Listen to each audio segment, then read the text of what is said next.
ब्रह्म श्रद्धेय आदरणीय अध्यक्ष महोदय को आज सदन का अध्यक्ष चुने जाने के लिए बहुत बहुत बधाई, असंख्य शुभकामनाएं। और आपके पोशाक से शायद परिचित हो रहा है कि आपने कुछ खोया है, और ये सदन के साथ साथ मैं भी आपकी इस दुख की घड़ी में सहानुभूति प्रकट करता हूं।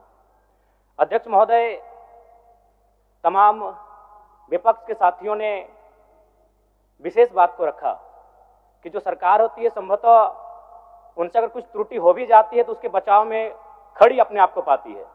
तो इसलिए अगर आप वास्तव में अगर झारखंड राज्य की समस्याओं से परिचय होना चाहते हैं तो आपको विपक्ष में बैठे और नए विधायक जो चुनकर आए हैं उन्हें आपको बेहतरीन अवसर देने का प्रयास करना होगा।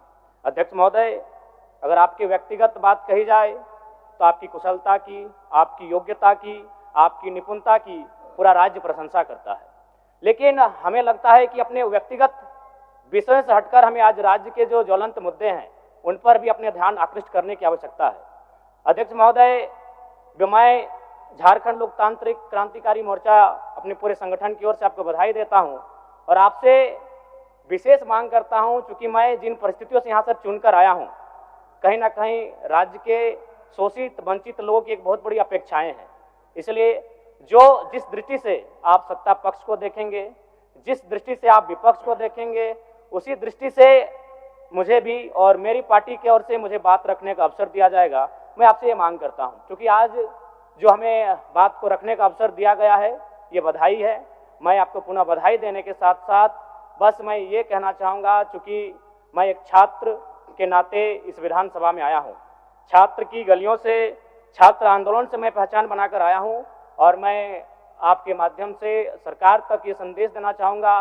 अभी सीजीएल के मामले को लेकर झारखंड के लाखों अभ्यर्थी सड़कों पर हैं। आप सदन से बाहर एक बार उनसे मिले, वो आपके ही बच्चे हैं, इस राज्य के बच्चे हैं, और आप उनको संतुष्ट करें, आप उनसे मिलें, उनसे बातचीत करें और इस समस्या का निदान करने का प्रयास करें। और चूंकि मैं एक विधानसभा से भी आता हूं, तो मैं आपको अपने विधानसभा के संदर्भ में ये कहना चाहूँगा, मेरा विधानसभा जो कि परासनाथ की तराइयों में आता है, वहाँ जो लोगों की समस्याएं हैं वह मूलतः शिक्षा और प्रवास को लेकर हैं। तो आपसे हमारी मांग होगी कि वहाँ शैक्षणिक हब में हमारे विधानसभा को तब्दील किया जाए, और साथ ही जो प्रवास की समस्या है, मैं इसलिए इस विषय को कहूँगा, मैं थोड़ा समय लेकर, कि आज देखिए इस सदन की बात करें तो कहीं ना कहीं हम लोग एक परिवार हैं और परिवार के नाते आज इस सदन में बैठे हैं। लेकिन मैं जिस विधानसभा क्षेत्र से आता हूं उसके आसपास के विधानसभा क्षेत्रों की एक घटना है। अभी कैमरून में 45 मजदूर फंसे हैं, तो मैं सदन बधाई के बीच में आपका ध्यान आकृष्ट करना चाहूँगा। ये गंभीर विषय है और वे रोते रोते टेलीफोन किए हुए थे कि उनको पानी की, केवल पानी पीकर वो कई दिनों से अपना दिनचर्या को काट रहे हैं। तो मैं आपसे चाहूँगा कि इस विषय को गंभीरतापूर्वक लें और उस दिशा में आगे बढ़ें, और इस राज्य का 24 वर्षों का ये राज्य, उस राज्य को हम लोग आगे कैसे लेकर जाएं, हमारी क्या भूमिका होगी, उसमें सदैव आपके साथ खड़े हैं। पुनः आपसे यही कहेंगे कि हमें समान अवसर दिया जाएगा अपनी बातों को रखने का। बड़ी उम्मीदों के साथ हम लोग यहाँ तक आए हैं। पुनः आपको माननीय अध्यक्ष चुने जाने पर बहुत बहुत बधाई, बहुत बहुत शुभकामनाएं, और साथ ही साथ आपने जो शायद अपने पिता को खोया है, पुनः उसके प्रति हम ढांढस, शोक, संवेदना व्यक्त करते हैं।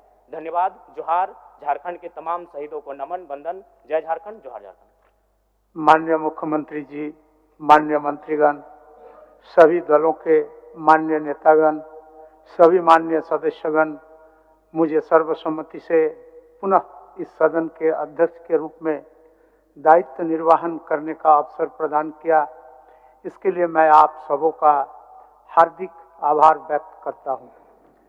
मैं माननीय मुख्यमंत्री श्री हेमंत सोरेन जी और सभी दलों के नेताओं और माननीय सदस्यों का, जिन्होंने मेरे प्रति विश्वास